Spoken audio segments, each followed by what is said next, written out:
Muy bien, pues buenos días a todos y a todas. Soy Ernesto Mondelo, director del PM4R, Programa de Fortalecimiento de las Capacidades de Gestión de Proyectos del BID. Y estoy muy contento de estar aquí con vosotros. Estoy también con David Cepeda, que muy pronto vamos a escuchar. Y quería, antes de comenzar la sesión de expertos en vivo, recordarnos algunas cosas que en el programa son importantes para nosotros. Llevamos 5 años aproximadamente trabajando con gestión de proyectos en América Latina y hemos hecho ya montones de cursos y montones de entrenamientos y finalmente hemos sacado el primer MOOC, el primer curso online masivo para ONGs y organizaciones sin ánimo de lucro. Nos parece un hito importantísimo. Realmente estamos súper contentos con los números que estamos oyendo. Tenemos alrededor de 20.000 personas registradas, esto es maravilloso. Y realmente es primicia, es primera vez, no solamente que hacemos un MOOC de gestión de proyectos para ONGs, hay Project Management Institute, el National Foundation, y esto es valiosísimo, asociación súper importante, el líder en el mundo en gestión de proyectos, con uno de los actores claves en el desarrollo de América Latina y el Caribe, que es el Banco Interamericano de Desarrollo. Creemos que esto va a ser súper interesante para todos y realmente os invitamos no solamente a que disfrutéis de este curso, sino que compartáis las herramientas que vamos a estar viendo en este curso con colegas en las organizaciones donde trabajáis. La idea es tener una comunidad cada vez más grande usando las herramientas que se ven en este curso, que agilizan y garantizan una visión de resultados en los proyectos. Entonces, tenemos ya muchas personas conectadas, tenemos unas preguntas que nos han ido haciendo y le paso la palabra a David Cepeda, experto número 1, que va a entrar a responder algunas de estas preguntas. Bueno, buenos días, colegas.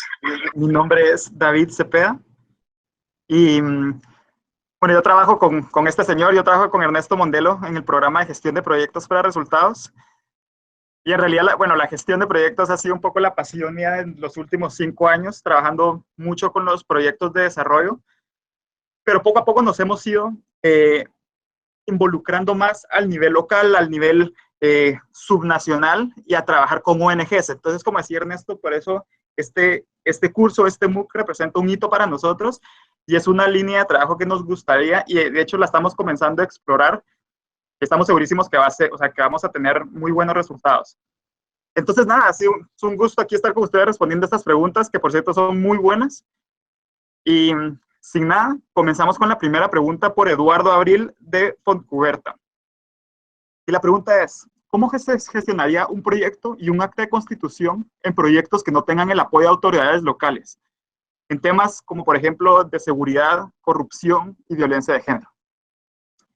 Bueno, yo creo que esta pregunta es bastante interesante y más si la vemos desde un contexto de las ONGs, ya que como sabemos en América Latina, bueno, en realidad en las ONGs alrededor del mundo a veces tratan temas que no son los más populares con los gobiernos locales o que son en beneficio de otras personas, pero no se percibe igual por otras, en fin.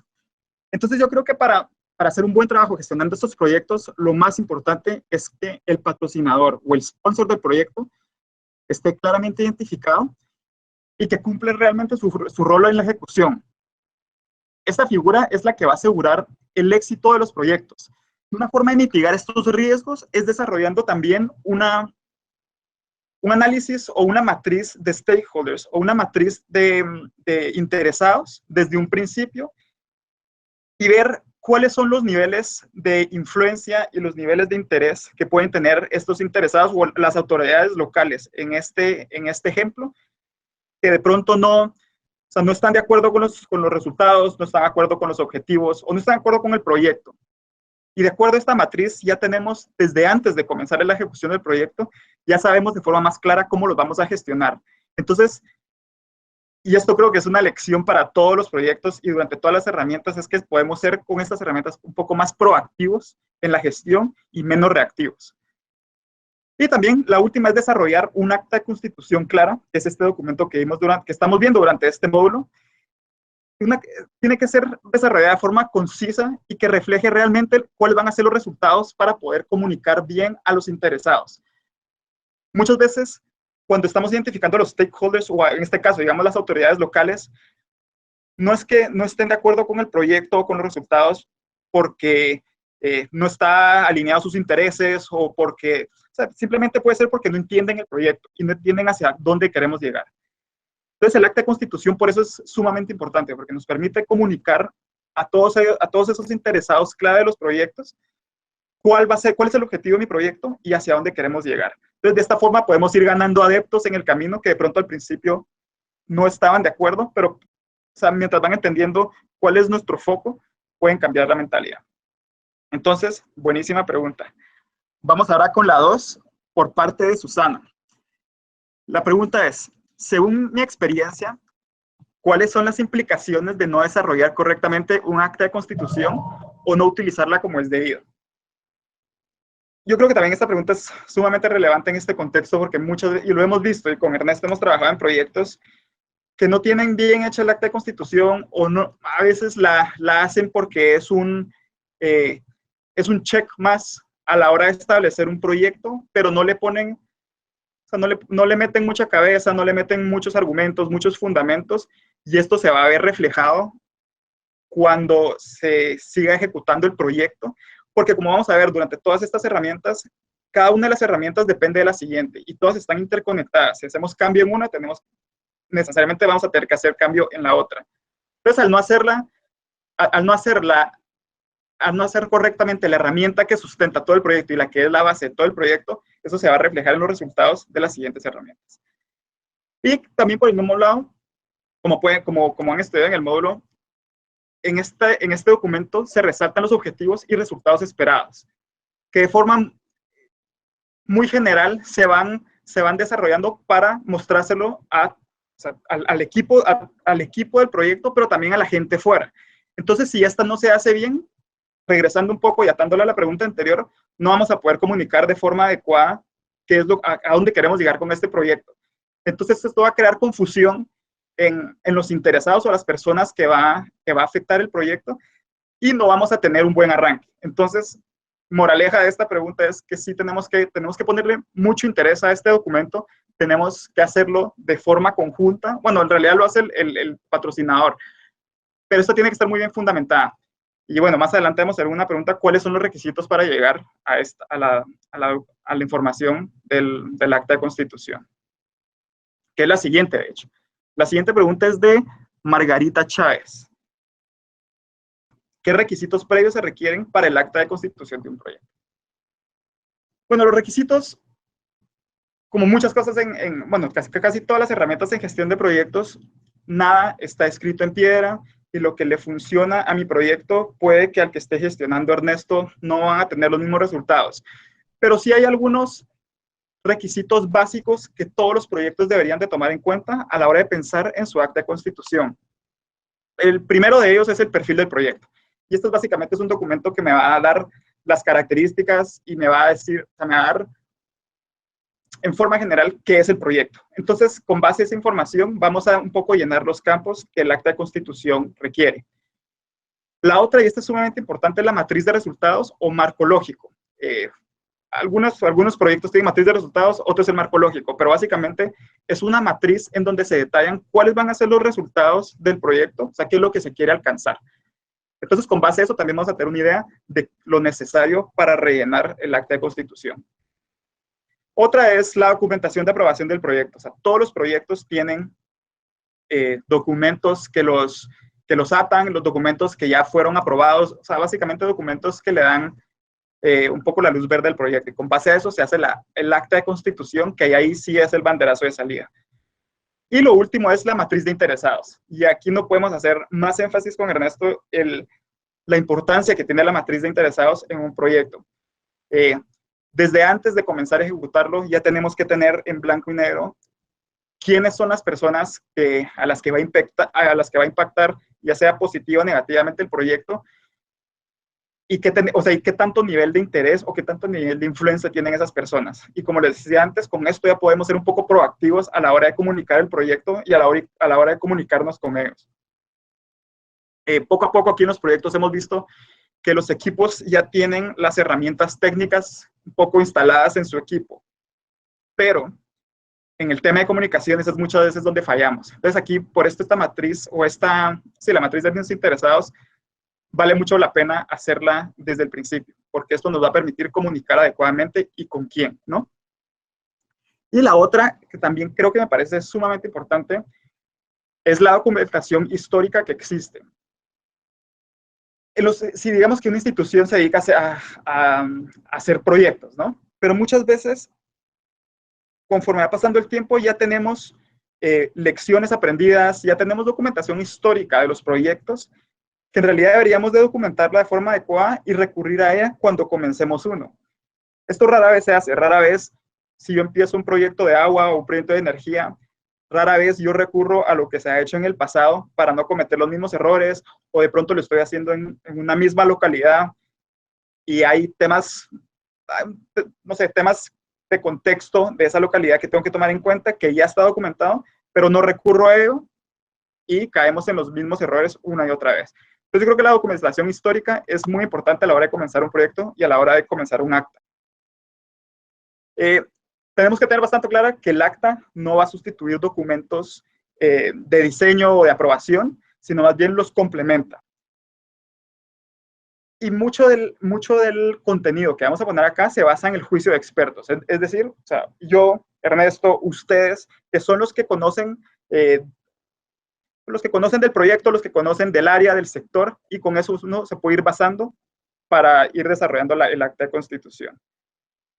Entonces esa fue la pregunta 3. La siguiente pregunta que nos mandaron, que tuvo bastantes votos, es de Marta Díaz. Y es, ¿cómo se aplica el sistema de control de cambios en un proyecto? Ya que en el módulo no es muy claro.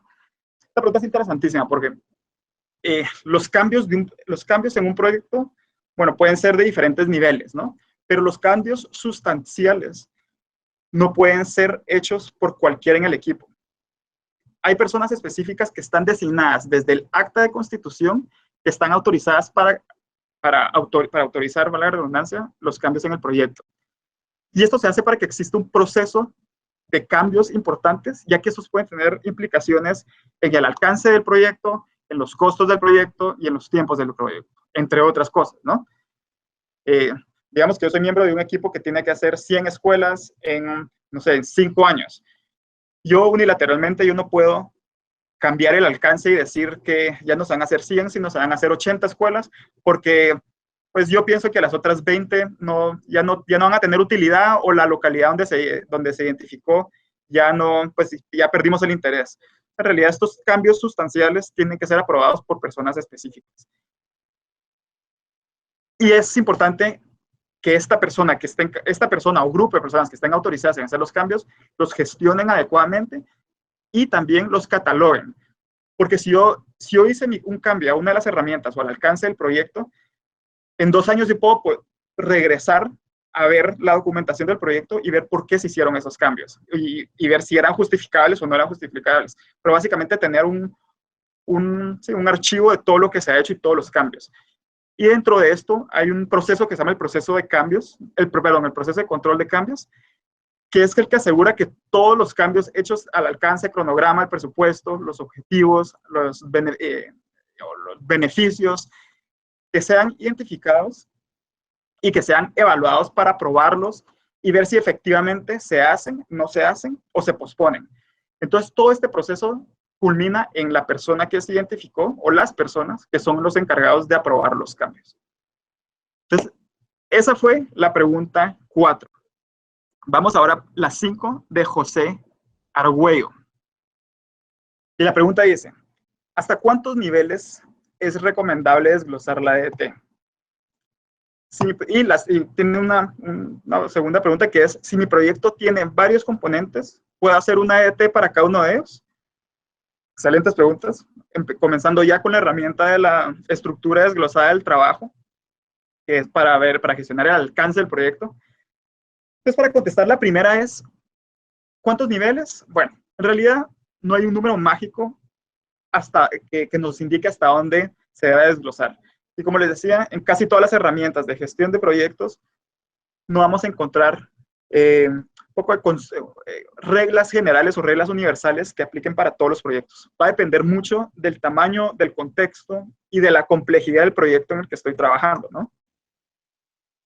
Sin embargo, cuando trabajamos con los proyectos, sí les sugerimos que no los desglosemos demasiado, que el proyecto esté compuesto por una infinidad de paquetes de trabajo, que al final va a ser una pesadilla administrar o gestionar este proyecto, porque no vamos a poder estar al tanto de tanto paquete de trabajo, de tantos productos, de tantos entregables. Entonces, una de las reglas de oro de la EDT es llegar al paquete de trabajo en donde nosotros ya lo podemos estimar un tiempo, o sea, un tiempo que nos tarde en hacer ese paquete de trabajo y un costo. Recuerden que es una estimación, o sea, estas estimaciones van a ir cambiando, pero tiene que ser una estimación bien fundamentada, porque si nos desviamos demasiado, pues no va a ser un proyecto realista, ¿no? Entonces, lleguemos hasta ese nivel, no lo dejemos ni muy general, porque, o sea, muy general no lo vamos a poder gestionar, ni demasiado específico, que ya va a ser imposible y poco práctico hacerlo. Entonces, eso es un poco el desglose de la EDT. Ahora, en cuanto a la segunda pregunta, que si un proyecto se puede trabajar en varios componentes, pues aquí creo que tengo una doble respuesta. La primera es que es muy práctico y es ideal que las herramientas se trabajen como un todo en el proyecto. Entonces vamos a hacer una EDT de todo el proyecto para ver cómo todos los productos se relacionan, todos los entregables, todos los paquetes de trabajo. Habiendo dicho eso, en casi todos los proyectos en donde nosotros trabajamos con Ernesto y con el resto del equipo, son proyectos muy grandes o muy complejos. Y a veces se dividen, digamos, en 2 o 3 componentes. Y a veces los componentes no tienen, o sea, tienen relación entre ellos, pero se pueden ir trabajando paralelamente. Entonces, cuando este es el caso, nosotros trabajamos EDTs distintas. Una para el componente 1, digamos, el componente 1 es el de infraestructura. El componente 2 es el de fortalecimiento institucional. El componente 3 es el de gestión, digamos. La EDT de forma separada para no caer en lo mismo que les explicaba antes, o sea, para que no se convierta en un proyecto inmanejable o a primera vista que sea algo que se entienda mejor. Porque acuérdense que también la EDT nos puede servir como una herramienta de comunicación para nuestros interesados para ver cómo se descompone nuestro proyecto. Entonces, si tenemos una EDT con, no sé, con 120 paquetes de trabajo, va a ser muy difícil que alguien fuera del proyecto comprenda la lógica, ¿no? Pero, como les digo, siempre tenemos que tener la visión del proyecto como un todo. Porque, como les decía, si seguimos haciendo las herramientas de forma separadas, después podemos caer en que no estamos haciendo la relación entre un componente y otro. Puede que no la haya, pero lo más probable es que sí. Entonces, tenemos que ver si alguna actividad de un componente es secuencial a la de otro componente o que dependa de otro componente. Entonces, tenemos que ver esa interrelación y solo se puede hacer si lo hacemos todo conjunto. Esa es la pregunta 5. Ahora, vamos a la 6 de Roberto Fernández Rizo. Y la pregunta dice, ¿cómo se gestionaría un proyecto sin patrocinador ¿Cómo se gestionaría un proyecto sin patrocinador, aun si uno tiene un buen proyecto social? Bueno, creo que es una muy buena pregunta. A ver, yo creo que empezando, o sea, un patrocinador es la figura que crea el acta de constitución. Y al no tenerlo en un proyecto, caemos en un riesgo de que que no exista un apoyo o un soporte para llevar a cabo el proyecto. Y siempre el proyecto debe comenzar, o sea, si es el patrocinador, como hemos visto, el patrocinador es el que desarrolla el acta de constitución y no del otro lado. Entonces, un proyecto siempre debe comenzar con un patrocinador. Y de hecho, poco a poco poco a poco nos convencemos más del rol crucial de un patrocinador. Siempre que llegamos a trabajar con proyectos, con Ernesto y bueno, el resto del equipo, siempre preguntamos, o sea, una de las primeras preguntas al equipo de proyecto o al jefe de equipo es, ¿quién es el patrocinador? O si el patrocinador está bien identificado, o cómo podemos hacernos para comunicar con él, porque él, al final del día, él es el que nos va a asegurar o el que debiera ser el responsable del éxito del proyecto. Entonces, esta figura es sumamente importante. Ahora, esto es un poco la teoría, ¿no? Esto es lo que nos dice el Project Management Institute, eso es lo que nos dice la literatura. pero sabemos que los proyectos en la vida real son un poco distintos, ¿no? Podemos comenzar con un patrocinador hoy, pero pues hay rotación de personal y el patrocinador se va en esa rotación, o puede que al mes cambie de trabajo, lo que sea, pueden haber muchos imprevistos. Entonces, Ernesto, no sé si nos querés complementar, ¿qué pasa si nos quedamos sin patrocinador? ¿Podemos o no seguir gestionando el proyecto? Y si sí, ¿cómo? Muy bien, gracias David. La realidad, como tú dices, es diferente a la teoría y vemos muy frecuentemente proyectos que, si bien puede que tengan un patrocinador, ese patrocinador está un poco alejado del proyecto y realmente no hace las funciones de patrocinador. Es impresionante. Tenemos muchos casos en los cuales, cuando hacemos la pregunta que mencionaba David, surgen bastantes confusiones dentro del equipo de quién es el que es el patrocinador. Lo que suele salir siempre muy fácilmente es quién jerárquicamente está por arriba de este project manager, de este gerente de proyecto y su equipo. Y les decimos que no necesariamente la jerarquía define un patrocinador. Podemos tener dentro de la jerarquía de la organización varias personas que por la razón X no han participado en el desarrollo del proyecto o no están convencidos del proyecto y no están haciendo el rol de patrocinador.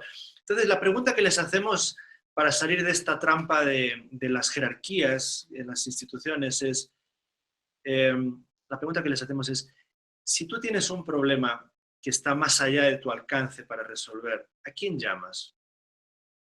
Obviamente dentro de la institución, no a penas, no. Dentro de esa organización, ¿quién sería la persona que tú le apoyo? Y eso nos acerca mucho a la figura de patrocinador. Como la definía David, no es una persona que está encima pidiendo que le rindamos cuentas, eso es una figura de supervisor. Es una figura de viabilizador, es una figura de apoyo en los momentos en los cuales el proyecto tiene una pequeña crisis y la decisión está más arriba de la parte operativa que ve el gerente del proyecto. Entonces, a veces después de esa pregunta surgen nombres de personas que curiosamente no están a lo mejor en la línea directa jerárquica.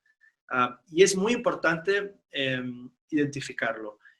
Si tengo una relación más o menos distante, es un indicador de problemas, porque el día que necesite el apoyo del patrocinador, no lo voy a tener. Hay que construir continuamente una relación de buena comunicación. Muchas veces, como decía también David, hay cambios y a lo mejor tenemos una persona que nos apoya mucho y se va.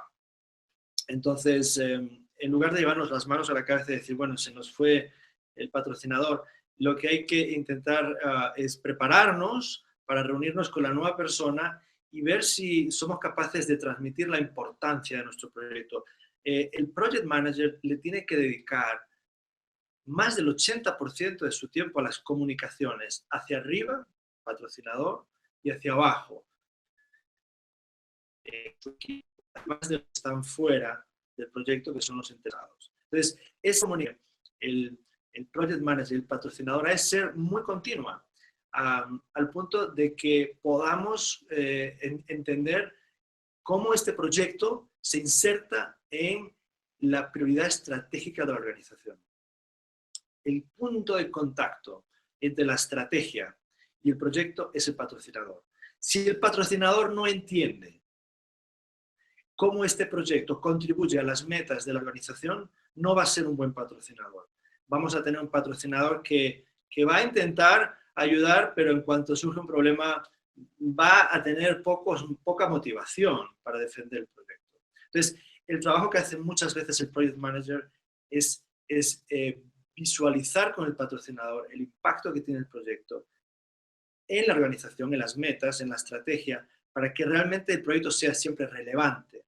El proyecto puede haber en el tiempo perdido ese enganche estratégico y hay que buscar la manera de hacer ajustes para que no perdamos ese enganche estratégico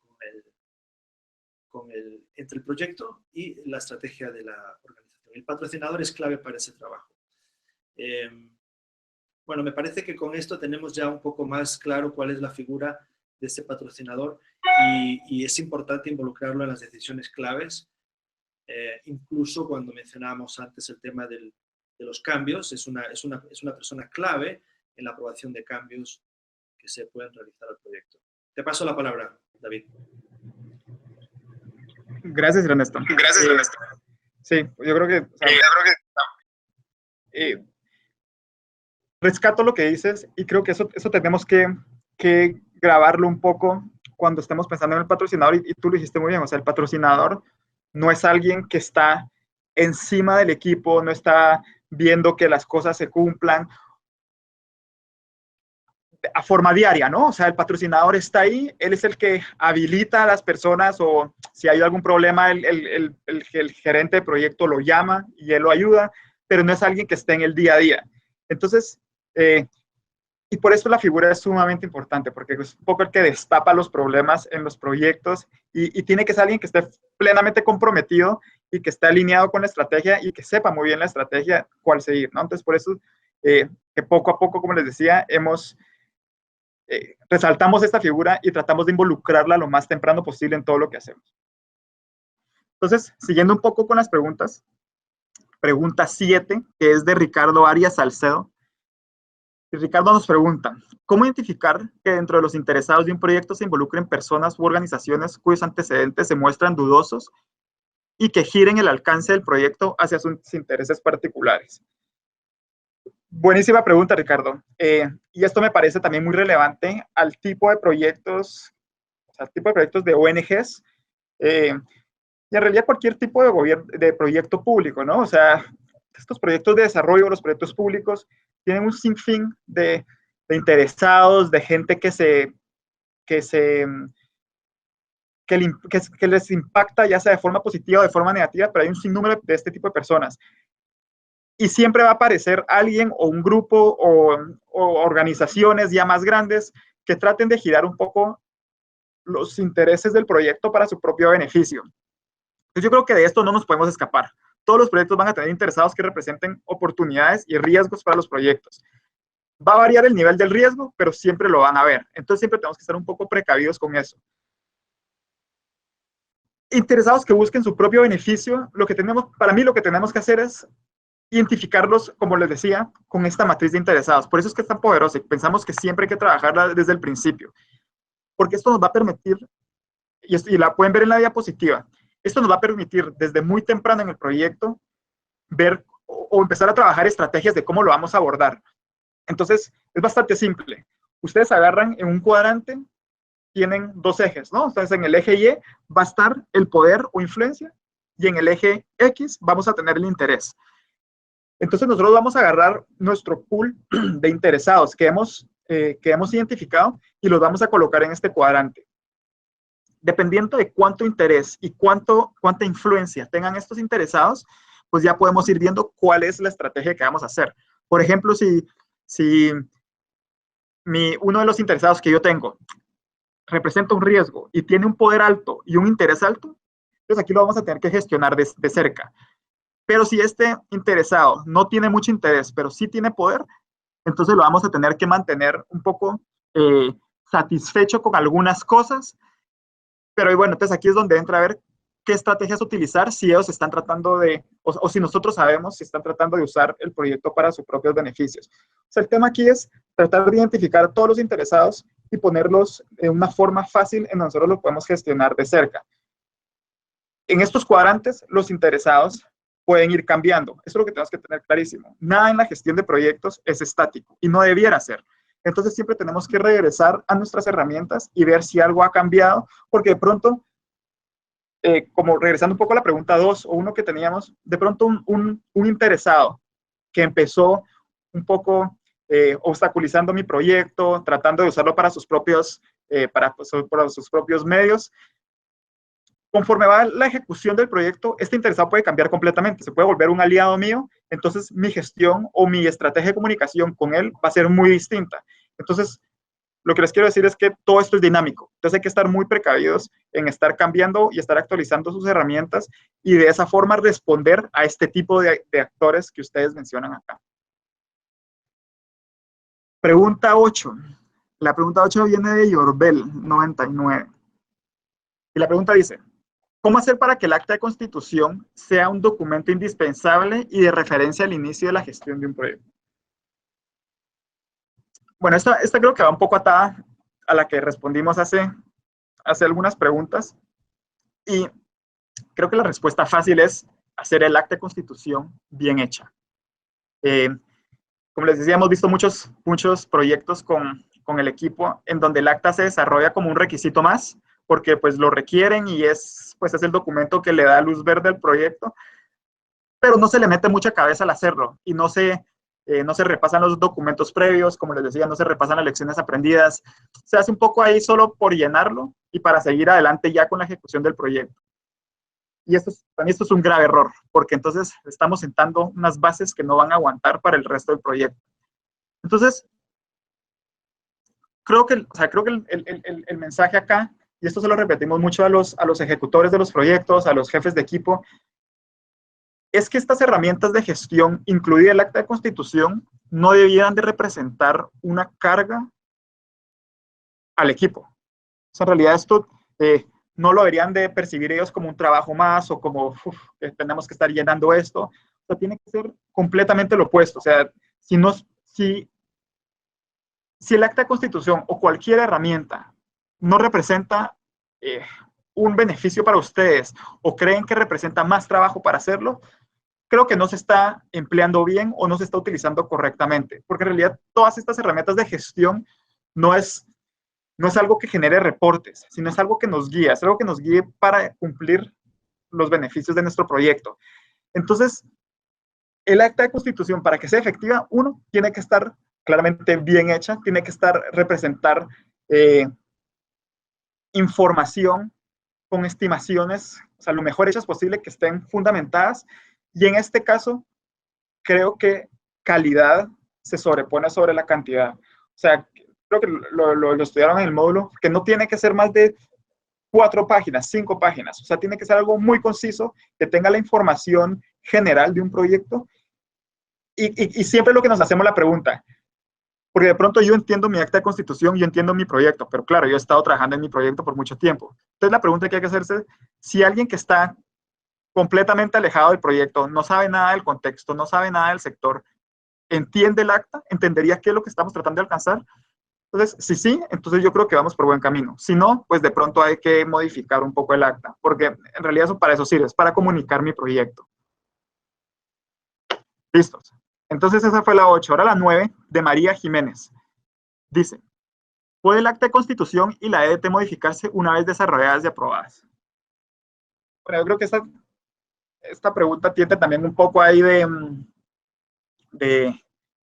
temas subyacentes que hay que estudiar un poco más. O sea, la respuesta fácil de ambas es sí, o sea, sí se pueden modificar. De hecho, todas las herramientas de gestión de proyectos deberían de poder modificarse y ser flexibles y adaptarse un poco al contexto del proyecto y al dinamismo de un proyecto, ¿no?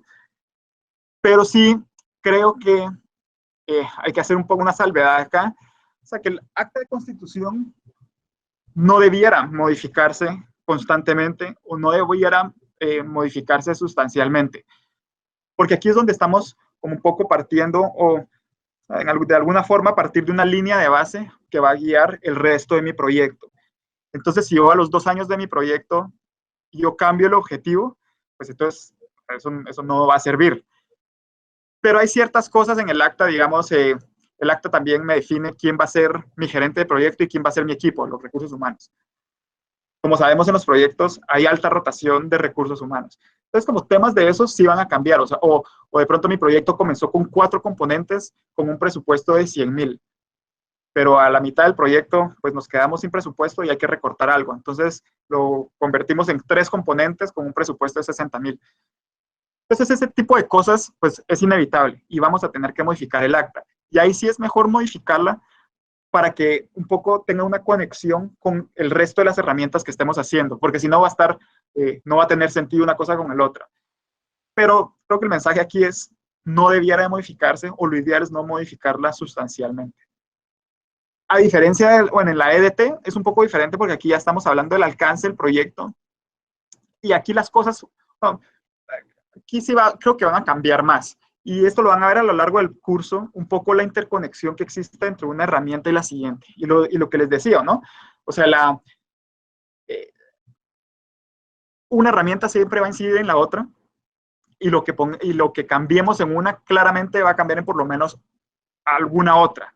Entonces, en el tema de EDT, digamos que tenemos en nuestra EDT 5 paquetes de trabajo. Pero más adelante en nuestra matriz de riesgos, tenemos una acción de mitigación que me implica hacer más cosas. Entonces eso, si efectivamente el riesgo pasa, de pronto va a cambiar mi EDT. Y eso no está mal, o sea, la EDT va a cambiar. Lo único que hay que tener presente es que todos estos cambios, como mencionábamos algunas preguntas atrás, tienen que estar catalogados y tienen que estar aprobados por la persona adecuada. Ninguno de estos cambios se puede hacer porque se hace, o porque el gerente de proyecto se le ocurrió, o porque algún técnico dentro del proyecto cree que de esta forma es mejor.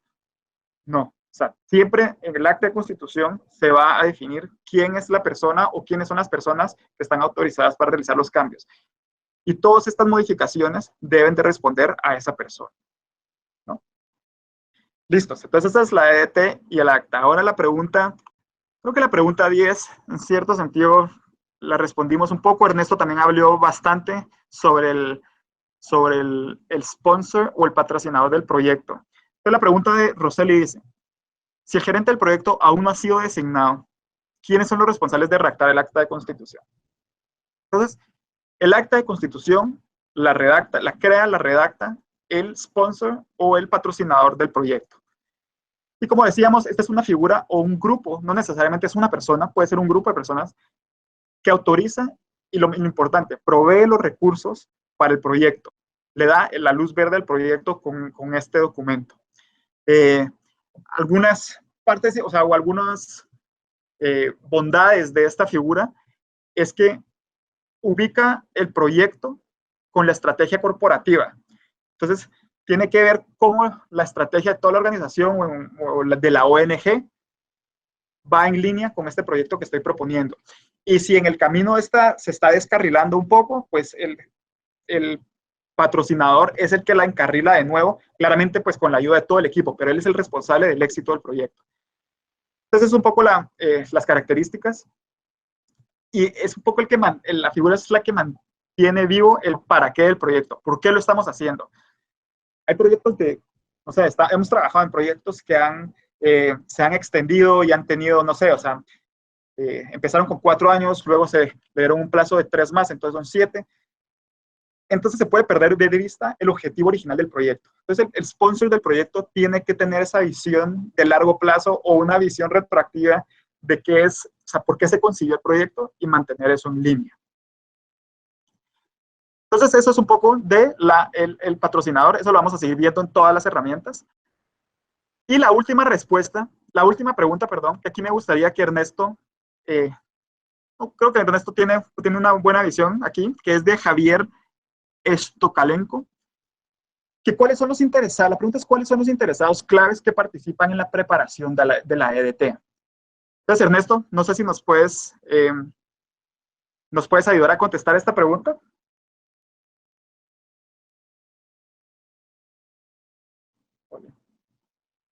Perdón, ya, ahora. Los interesados, ahora estoy. Los interesados clave salen del análisis que mencionabas tú de interesados, y creo que los que tienen que participar siempre son los que tienen un alto nivel de interés y un alto poder, y esos tienen que estar sí o sí. También algunos que tienen alto poder, alta influencia, pero un nivel de interés más bajo, porque ahí está yo diría que el área de desarrollo que deben acordaros que el tema de los interesados es un tema que va cambiando. Van apareciendo y desapareciendo interesados en un proyecto. Uno que cuando aparece deberíamos de involucrar en la gestión, en la revisión de la EDT, es los contratistas. Esto es una figura súper importante. A veces pensamos que los contratistas, como la relación es muy contractual, solamente vamos a involucrarlos para pedirles rendir cuentas. La buena práctica dice que es bueno planificar con ellos, es bueno revisar la EDT, y es súper importante, y lo vemos en muchos talleres donde está el contratista, que a la hora de identificar el qué se va a hacer y el tiempo que se requiere para hacer eso, el contratista tiene una visión totalmente diferente. De alguna manera, el contratista tiene que asegurarse que todo eso que va a hacerse se entrega en el momento adecuado. Entonces, es lo que yo le llamo un reality check algunas veces de una planificación idealista. Entonces, es muy recomendable que tengamos incorporado al contratista, sobre todo de los contratos importantes, a la hora de revisar el qué vamos a hacer y cuándo va a estar ese trabajo disponible. Entonces, esto es una recomendación muy importante de no pensar que el contratista es un ente ajeno a la gestión del proyecto. De hecho, tienen responsabilidades muy concretas y realmente trabajar cerca de los contratistas ayuda mucho a tener una planificación mucho más realista.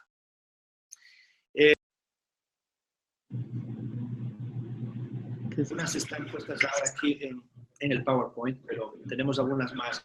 Voy a seleccionar algunas de todas las preguntas que hemos estado recogiendo para contribuir un poquito a las aclaraciones que han ido saliendo. Entonces, la próxima pregunta que voy a referirme es sobre la línea de base.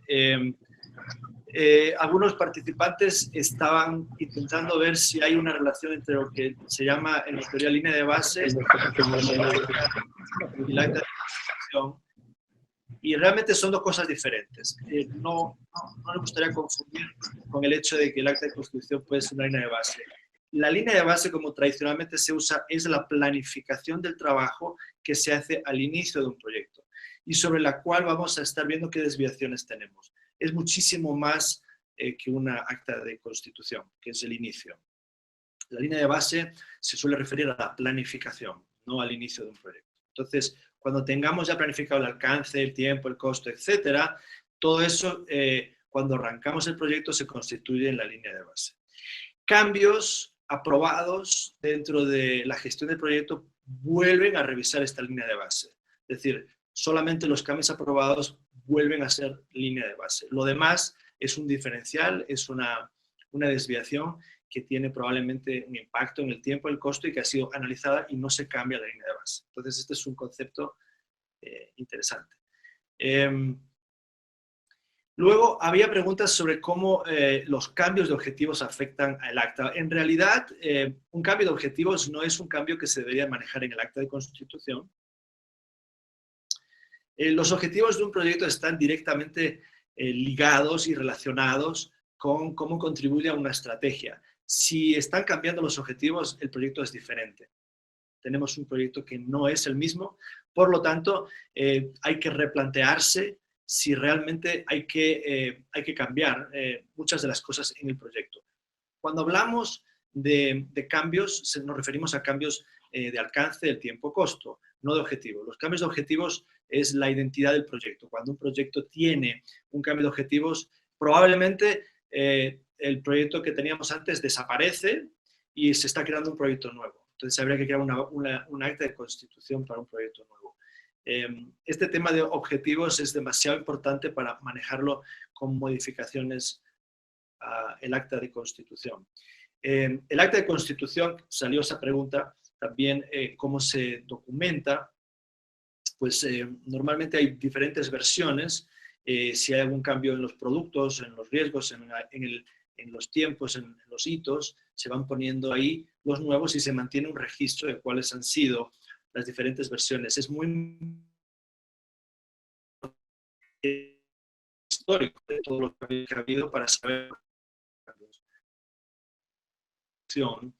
que esté actualizada, porque imaginaros que tenemos un proyecto que está haciendo 3 productos, pueden estar relacionados con el entrenamiento, con la creación de un sistema de información, etcétera, y vamos a ver el acta de constitución y habla de otra cosa diferente. Entonces, ahí generaría un problema. Por eso la consistencia es importante. Todas las herramientas de gestión de proyectos se comunican unas con otras, y cuando hago un cambio en una, tengo que regresar. Cuando hablamos de la planificación lineal desde un punto de vista de paso 1, paso 2, paso 3, eso no significa que no tengamos que volver para atrás cuando hay cambios. Es un proceso iterativo, y a medida que nos acercamos al trabajo puede haber algunos cambios que afectan a otras áreas de gestión, otras herramientas, y ese es un proceso de continua actualización. Algunas preguntas se relacionaban con los patrocinadores también, hasta el punto de cuántos patrocinadores. Algunos tenían la duda de si es uno solo, puede haber más. En realidad, la figura de patrocinador, se suele hablar de un patrocinador. En la práctica nos encontramos que cuando hacemos esa pregunta que hacíamos antes de realmente a quién buscas tú cuando tienes problemas, suelen surgir en organizaciones bastante grandes diferentes nombres. Y nos dicen, pues mira, cuando tengo un problema con este tema, llamo a esta persona. Cuando tengo un problema con este otro tema, llamo a otra persona. Hemos sugerido, oye, un grupo de apoyo. No nos gusta la idea de comité o de directorio, porque a veces en esas figuras se convierten más en un órgano de control que un órgano de apoyo. Entonces hablamos de generar un grupo impulsor, que esos 2 o 3 patrocinadores se junten de vez en cuando para que no tengamos que ir correteando de un lado a otro, tengamos un espacio donde lo juntamos a todos y todos saben un poco cómo estamos trabajando en el proyecto.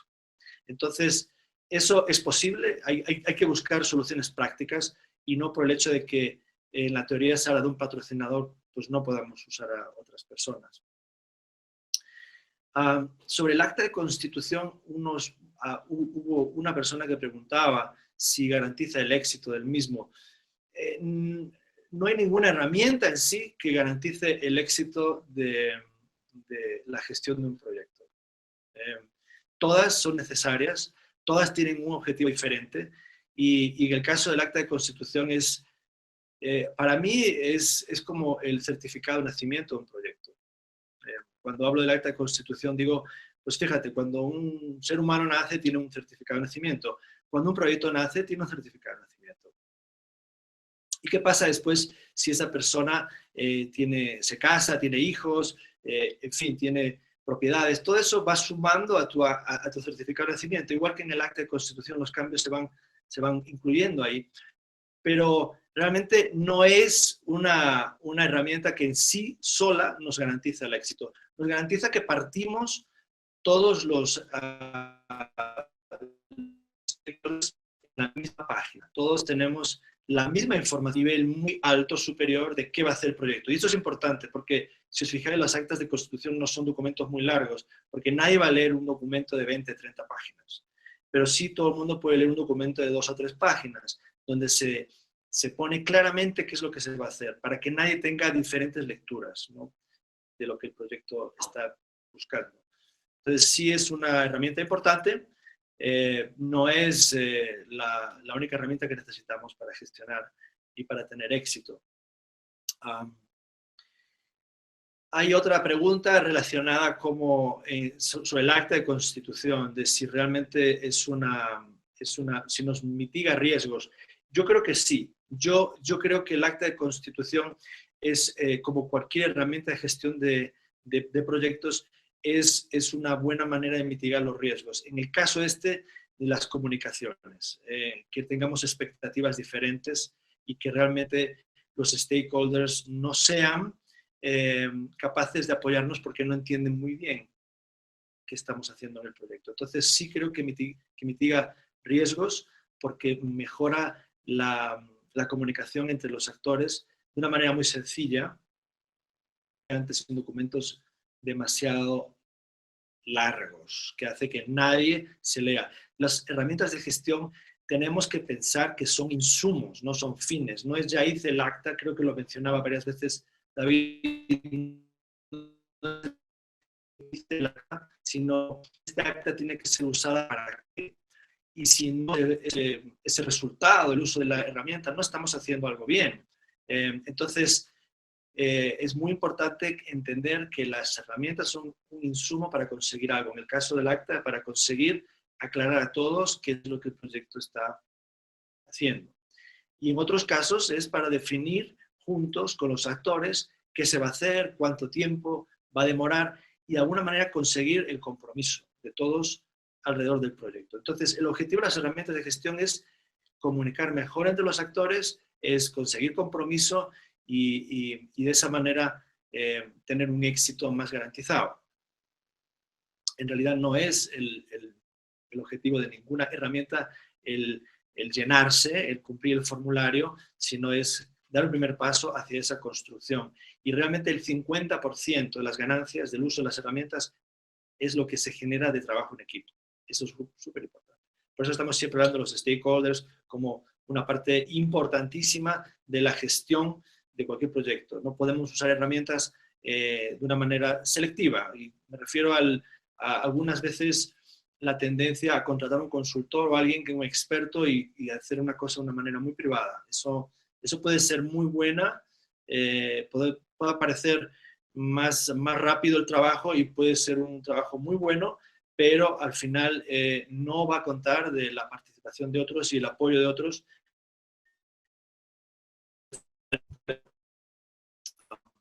Entonces, una última pregunta que tengo acá relacionada sobre qué pasa cuando los interesados o los involucrados no tienen interés en el proyecto. Y yo creo que esto es algo que, dirías, parece una contradicción, ¿no? Que los beneficiarios o la gente que está muy directamente conectada al proyecto no estén interesados.